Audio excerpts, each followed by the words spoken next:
fellow viewers, and welcome to your weekly program, the Jctr Corner, with me, Annette Mlenga. This is a program brought to you by the Jctr for Theological Reflection in conjunction with Loyola TV. This week we're looking at the poor. As you might be aware, Jctr is mandated to speak for the poor, the vulnerable, and the marginalized in our society. Hence, the issue of preferential option for the poor becomes paramount in the work that Jctr carries out. On the program today, we are looking at the preferential option for the poor and the Catholic social teaching. In the studio, I am joined by Father Nchimunya, who is going to help us discuss this particular important topic that we have at hand. Father Nchimunya, welcome to the program, and how are you? I'm fine, Annette, and thank you very much. Greetings to all the viewers. Father, maybe as we start the program, could you maybe introduce yourself and tell us a bit about what you do? So I am Bologa Bubala Nchimunya, a Jesuit priest. And what I do, I have three main tasks which I do. I'm in charge of the formation, that's training of the Jesuits in Zambia and Malawi province. I'm also the pastoral director for the Archdiocese of Lusaka. This entails the planning and also implementing the pastoral programs in the parishes of Archdiocese of Lusaka. But also, at the meantime, I'm also the acting parish priest for Cheston Parish. So in other words, I'm in charge of formation, pastoral in the Archdiocese, and also taking care of the Cheston Parish. Quite a handful of tasks that you do, Father. Anyway, coming back to the topic of discussion, maybe first things first, how would you define the term Catholic social teachings and its values? Okay, Catholic social teaching would say there are ideas or theories about the Catholic Church and how it sees the social issues in the world. We can also say that it's the literature which has been developed by the popes, the bishops, and the theologians as they look at the issues which pertain to politics, economics, and social issues. So in short, we would say it's the body or collection of wisdom of the Catholic Church, which it uses to answer social questions that pertains very much on how we can live in a better society. If I would go further and you look at maybe the values or so, but even before you look at the values, we have to see what are the sources of this Catholic social teaching. There are four main sources of this Catholic social teaching. The first one is Scripture. We are Christians, and the basis of everything is the Bible. So if you have to teach anything, either is it politics, economics, we have to base that on the Bible, the Scripture. Then the second source is the tradition. People have lived, and people have written. And this is where mostly now the writings of the popes, the writings of different bishops, the writings of different theologians, or even the college of bishops, like what we have here, the Zambia Conference of Catholic Bishops. What they write, when they write those pastoral letters, they become a collection of the Catholic social teaching. But we don't end at that. We also have the third source, which is reason. And in reason, we use social sciences, which is psychology. It could be maybe economics, could be politics, all those spheres that come. There are also sources. And the last one is experience. So personal experience also comes in to help in trying to see the sources of the Catholic social teaching. Father, how are the values contained in the Catholic social teaching that you have just mentioned supposed to be applied? By this I mean, how then can a person or a particular institution apply the Catholic social teachings in conducting or carrying out their duties? Okay, maybe first to be good, just maybe to run a few, some of these values, which we usually call ourselves the principles of the Catholic social teaching. So we have the cardinal one there, dignity of human person, which is one. There's also the common good. There's also solidarity. There's also rights and corresponding duties. Then we also have the preferential option for the poor. We have participation in the community. We have stewardship or care for the environment.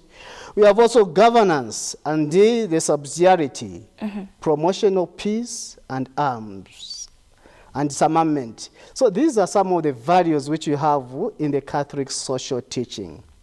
But if you, the question you asked on how can we apply them, or how are they being used, it is easier to use them when we come to the context where we are. And the context where we are in Zambia, and if we look back, it will be easier to see those values which we had, or which we still have, and which were contained in the Zambian humanism. Zambian humanism also respected the human being. There was equality. There was also looking forward for the workers' rights. So these, you see that the way they are contained and the way we use them is to uplift an individual, to see that the individual moves from a less human condition or state to a more higher and better state or condition of a human being. Okay, well viewers, in case you're just joining us, this is the Jctr Corner, and today we are looking at the need to help the poor through Christianity, especially through the Catholic social teachings. Our guest is Father Nchimunya S4E8, and is just helping us to tackle some of the questions that we have at hand. Now, Father, I have another question. How then do you describe the term poor in relation to human beings? It's very interesting when you say, how do you define someone who's poor? The first reflex is someone maybe who is underprivileged. Okay. And normally when you talk of the poor, we always concentrate very much the poor materially. But in the Catholic social teaching, we also refer to the poor in spirit. Spirit, meaning spiritually poor. So those are the people who say maybe they are poor. It's because they haven't reached the stage of the others. And if you look very much, in fact, only when people looked at the poor, they looked very much in not really defining it, but more mentioning who can you call as people who are poor. We'll talk of those people who are unemployed or underemployed. We talk of the peasants, farmers. We talk of the aged, the elderly people. You talk of the young, the children who are vulnerable. So for me, it's better to mention who are poor instead of defining them. When we mention them, in the Catholic social teaching of the church, we come to them and see how we can help them. Okay, so when we talk about the same preferential option for the poor and the vulnerable, what exactly are we saying? Where does this come from? How are we supposed to tackle the issue of preferential option for the poor vis-a-vis the Catholic social teaching? Well, when we talk about the preferential option for the poor, as I mentioned, it is one of the CST values. And this value, in fact, came mostly from Paul VI. Paul VI was urging people that if we are to be charitable in whatever we are doing, and we have to meet the gospel values, it's very cardinal that the first thing we have to do is to see that we attend to the poor. And in saying this, he didn't say maybe we are segregating the poor from the rich, but he said that we have to pay particular attention to the vulnerable. He's not excluding anyone, but he just say what is the area in which we ourselves we have to concentrate on. And this helps us if we are to look even in the Bible. Because these things are contained in the Bible, as I said already, that the scripture is part of it, and it helps us. That's where, if you look at Deuteronomy or Exodus, where himself, Yahweh, God, said, whatever you do, take care of the strangers, take care of the orphans, take care of the widows. And take care of the widows. Those were the people who were classified as poor. And if you look at the preferential option from that point, was that God had a preference for this category of people. And in the New Testament, it's not different as well. When you look at Matthew chapter 25, this is where he said, you have to take care of the hungry, you have to take care of the thirsty, the prisoners, the sick, the homeless. So again, we come to clarify that these people are really vulnerable, and we have to make a preferential option to take care of them. Maybe you might ask, why should we take care of them? A good example is the same one, the rich man in the Bible as well, with Lazarus. He was not condemned because he was rich, no, but he was condemned because he had no this preferential option for the poor. He saw Lazarus on the doorstep every day. His dogs were licking his wounds, but he never did anything. So the option for the rich man then could have been to stretch out to the Lazarus outside, take care of him, and help him. The best one who did is the Samaritan, the Good Samaritan. He found someone beaten on the way, too. On the way, as he was going on the way, he was beaten by robbers. He picked him, took him to the hospital, and even promised to pay for the bills. Pay for the bills. So that's when you leave the preferential option for the poor. It goes like that. Okay, thank you so much, Father. For now, let's just go for a short break and we'll just continue the discussion on the other side. To the viewers out there, please stay tuned to the Jctr Corner. For now, we'll go for a short break. See you on the other side.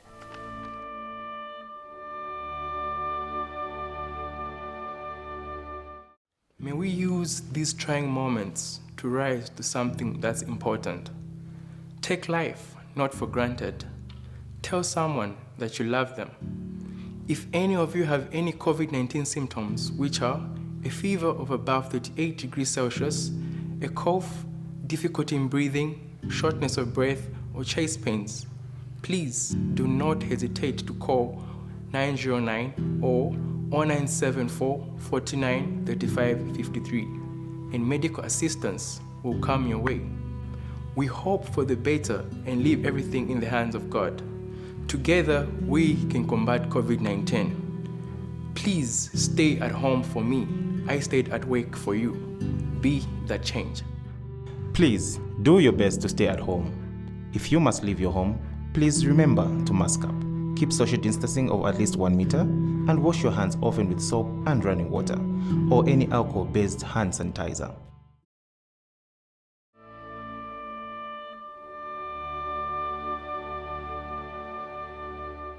Welcome back to the Jctr Corner. Today we are looking at the preferential options for the poor and the Catholic social teachings. In the studio, I'm joined by Father Nchimunya, who's just helping us to discuss this particular important subject. Father, welcome back.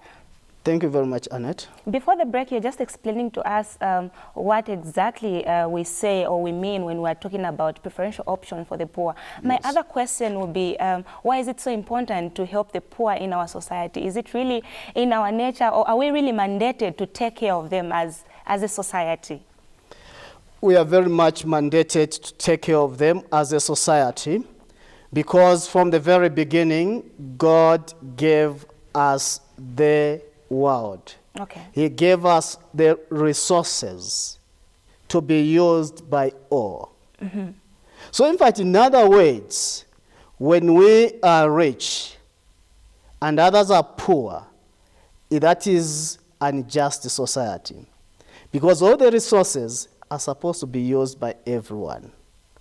And it might be interesting for you to know that when a rich man gives to a poor person, when a rich man gives to a poor person, he's not doing anything extraordinary. That person is just returning to the poor man what belongs to him or her. Okay. Because God gave us this world and these resources that we should all use. So the thing is for us to guard against accumulating everything at the expense of the other. And that's why even uprisings come, because others are too rich and they have gotten everything without the other person. So concern for the poor is very cardinal to avoid violence. Concern for the poor is very cardinal to reduce on poverty which can be inherited by the children of those who are underprivileged. So in working for poverty, we are trying to, in working to reduce poverty, we are trying to bring about peace, which again Paul the Sixth says, a new word for development is peace. So when we are concerned for the poor, we are concerned for the peace, we are concerned for flourishment, we are concerned for good life in our communities. Father, I remember you just highlighted some of the principles that are contained in the Catholic social teachings, in passing that is. Now my other concern would be maybe if you can just give us a bit more details about some of the principles that are there in the Catholic social teachings, maybe by explaining a bit more about what human dignity talks about. What does solidarity mean in relation to the Catholic social teachings, maybe in those lines? Okay, thank you very much, Annette. We didn't talk about human dignity. We are talking of something which a human being was given by God.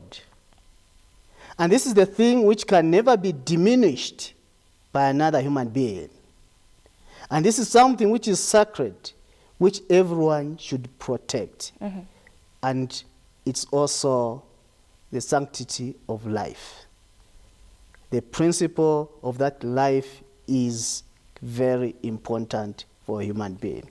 That's why as Catholics, we don't advocate for abortion or death penalty. Because life is given by God. The other one is solidarity. We live in a community. When we live in a community, if we are looking out for the other, taking care of the back of the other, then there will be safety in the community. I think the soldiers, they have a good way when they want to protect themselves. They make a cross, each one looking at the back of the other and looking what is coming. So it helps. So solidarity, trying to see how do you work with the other for the good of the other. And with solidarity also comes, mainly we do solidarity because of the common good. When we are in solidarity, we aim to have the common good. The common good is there for the whole community. I don't work to appropriate anything for myself alone. But even if what I appropriated is for the service of a brother, a service of a sister. So that's some of the few principles of Catholic social teaching. Father, at 56 years of independence, what are some of the practical ways that we are supposed to use to ensure that the poor are reached and their voices are heard in our country? At 56, then we just have to go back to where we started from. We can help the poor if we remember where we are coming from and how we were helping them before. Before 1991, a week leading to Independence Day, we had the Humanism Week. What was contained in the Humanism Week is what can help the poor even today. That time during Humanism Week, I would call it now, it was a planned maintenance for Zambia. Planned maintenance for Zambia. That time you'd find that the houses for the aged, they were repaired by the community. You would find bridges that were not working, they will be fixed. They will be fixed. You would find that on actual Independence Day, which was decentralized in smaller, even up to the level in the village, there was that solidarity where there was the celebration by all the people. And also, which was maybe a bit weird, but also very interesting if you look at it now. Everyone was commanded to paint their shops. So that time, not when you talk of planned maintenance work, the elderly were helped. The roads, the bridges were fixed. The environment was cleaned, taken care of.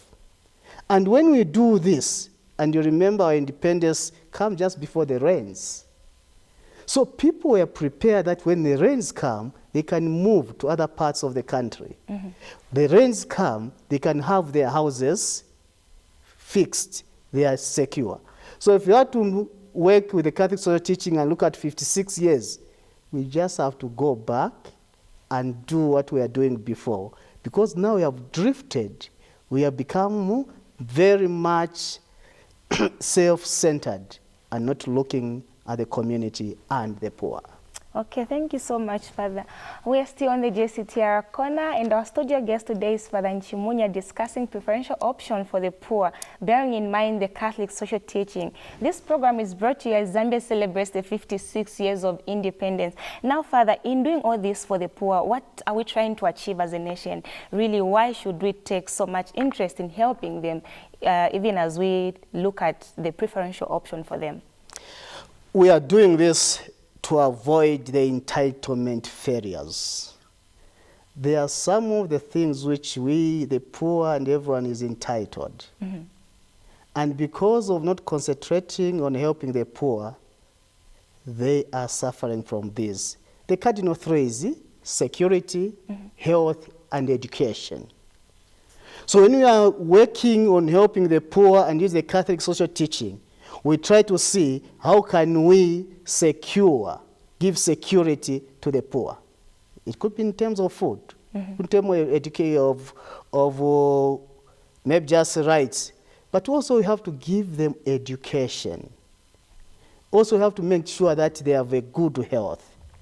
So we are doing that primarily for three, which adds on the others: security, health, and education. Okay. So, Father, is there a correlation between the preferential option for the poor and the Catholic social teaching? If yes, what exactly is there? The preferential option for the poor is a subset of the Catholic social teaching of the Church. Okay.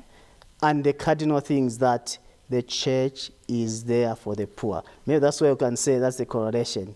The Church is primarily there for the poor and to evangelize everyone so that we uplift everyone to a better level. Would you then say that the Church is doing enough to ensure that the standards of the people are uplifted? Those who are wallowing in poverty are being elevated to the position that the Church would want to see and say, okay, we are eliminating poverty in our nation, Zambia. The Church is doing something. Okay. But as always, there's still room for improvement. Okay. There's still room for improvement because there are still many people who are not employed. There are still many people, children who are not in school. And there's so much insecurity. So we'll do better and improve if we all join hands. Okay. I know we are so many as Catholics and other denominations, other Christians as well. But if we all join hands and come and say, let's uplift. And we can only do this if we become selfless, if we think more of the other. And in that way, we'll see that the 56 years is bearing fruit, because the freedom which we earned should be the freedom the present generation should enjoy as well. Okay, thank you so much, Father. Maybe as we come to the close of the program, and when all is said and done, of course, what is the way forward in Zambia, considering the fact that the majority of the people are still in poverty? We have a lot of people who are deemed to be vulnerable and marginalized. How then can we ensure that everything is just working for the good of these people that are called the poor and the marginalized? I think especially for Zambia's change of mentality. Let's work hard Change of mentality for the poor themselves and those who are privileged. To realize that we are all in this community as brothers and sisters. That the poor also can work if they are given the opportunities. They are given chances. So let us give them the chance. We give them the chance by equipping them, giving them the resources so that they are also uplift their own lives. So I believe myself the way forward is change of mentality to embrace the Catholic social teaching of the church or the Ubuntu values, which are in fact the humanism values. Okay, when you say change of mentality, are you supposed to do some form of advocacy work to those people who you would want to change the mindset? Would you say you want to inculcate a certain set of mentality in their heads? Yes, the mentality which we should inculcate in everyone is love of God and love of neighbor. Okay. If we love the neighbor, we will not do bad to them. We will wish them that something good happens to them as well. So that's the one that what I would want done to me, let me do to the other. How I want to have a good standard of life, I wish it on the other as well. The way I work hard that I have a better life, I should work hard that the other person has a better life too. Okay. Father, let me just take you back a little bit. I heard you mentioned about the church doing something, though there's a challenge. Would you maybe highlight some of the challenges that the church is facing as it tries to help the poor people in our society? You know, the church, it's working in a community, in a society. But they are also the government who have the primary responsibility to carry out all these tasks, giving education, giving health, giving security. So the challenge comes in when we have to do it, but we don't have the authority. So maybe that's where if you take it on the government level is where the church should continue working with the government to make sure that they facilitate to help the most vulnerable, the poor. The other part where I'll say maybe the challenge of the church is could be the resources. It will not have all the resources because of the constituency of the church members are the same poor people. So there is need of where the church could have more resources so that it can empower these poor people. Father, I have one last question that is taking me back to the principles of the Catholic social teachings. Allow me to quote, I don't know where exactly this came from, but okay, it's under the Catholic Charities Office for Social Justice. One of the key principles here says the rights and responsibilities, and I quote, Catholic tradition teaches that human dignity can be protected and a healthy community can be achieved only if human rights are protected and responsibilities are met. Therefore, every person has a fundamental right to life and the right to choose things required for human decency. Corresponding to these rights are duties and responsibility to one another, to our families, and to the larger society. The big question which I want to ask, of course, is the controversial discussions that are around social media saying the church, the Pope endorsed the homosexuality rights, endorsing people of the same-sex marriage. Is there any comment that you would like to give, speaking to the this particular principle vis-a-vis rights and responsibilities? The Pope did not endorse. Okay.